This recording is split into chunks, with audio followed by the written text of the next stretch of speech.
Welcome to trendy TV. విషాదం చోటు చేసుకుంది. నటుడు డిఎంకే అధినేత విజయకాంత్ మరణించారు.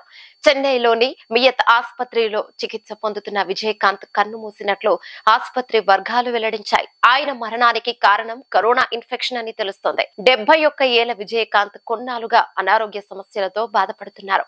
నవంబర్ 18న దగ్గు, జలుబు, శ్వాస సంబంధిత సమస్యలతో మియత్ ఇంటర్నేషనల్ ఆసుపత్రిలో అడ్మిట్ అయ్యారు. 20 రోజులకు పైగా ఆయనకు మియత్ లో చికిత్స జరిగింది. దీంతో కన్ను మూశారంటూ పుకార్లు వినిపించాయి. ఈ పుకార్లపై ఆయన సతీమణి క్లారిటీ ఇచ్చారు. వదంతులు వ్యాపించవద్దని వేడుకున్నారు. డిసెంబర్ 11న విజయకాంత్ కోలుకుని డిశ్చార్జ్ అయ్యారు. దాంతో అభిమానులు సంతోషాన్ని వ్యక్తం చేశారు.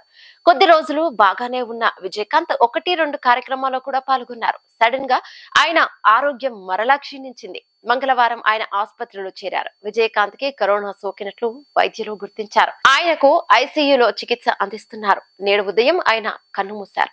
దీంతో కోలీవుడ్లో విషాద ఛాయలు అలుముకున్నాయి. అభిమానాలు శోక సంద్రంలో మునిగిపోయారు. ప్రముఖులు సంతాపాన్ని వ్యక్తం చేస్తున్నారు. విజయకాంత్ 1979లో చిత్ర పరిశ్రమలో అడుగుపెట్టాడు. ఆయన మొదటి చిత్రం ఇనుక్కుం లియమై. ఈ చిత్రంలో ఆయన విలన్ రోల్ చేయడం విశేషం. అనంతరం హీరోగా మారి సిల్వర్ స్క్రీన్ పై తిరుగులేని ఇమేజ్ సొంతం చేసుకున్నారు.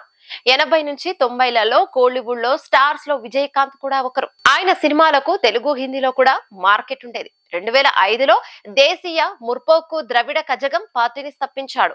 2006 తమిళనాడు అసెంబ్లీ ఎన్నికల్లో అన్ని నియోజకవర్గాల్లో పోటీ చేసిన డిఎంకే పార్టీ కీలకంగా మారింది.